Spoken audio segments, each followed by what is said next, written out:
প্রিয়া সর্দার, আমার বাড়ি 8 নম্বর পরশমণি।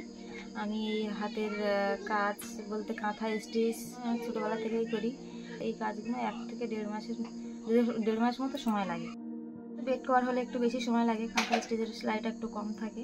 আপাতত এই কাঁথার অ্যামাউন্ট বলতে 2 থেকে 2,500 মধ্যে হয়ে যায়। আর বেড কভার হলে তো 3 থেকে 3, 4, 5-5-এর মধ্যে মোটামুটি কমপ্লিট হয়ে যায়। আমার কাছ থেকে টুকটাক কম বেশি করে লোকজন এখনও অল্প নিয়ে যায় সেলাই। তো বছরে তো খুব বেশি হয় না, 5 থেকে 6টা এরকম হয়।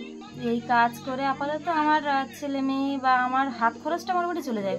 তো আগে যে হারে কাজটা চলতো এখন আর সেভাবে হয় না। সব এখন রেডিমেড ব্ল্যাঙ্কেট, বেড কভার, মেশিনে সেলাই করা যেসব ডিজাইনের কাঁথা, এইসবগুলো এখন ব্যবহার করছে। এই কাঁথা আপাতত এখন প্রায় শেষের পথে, বিলুপ্ত বললেও চলে সুন্দরবনে।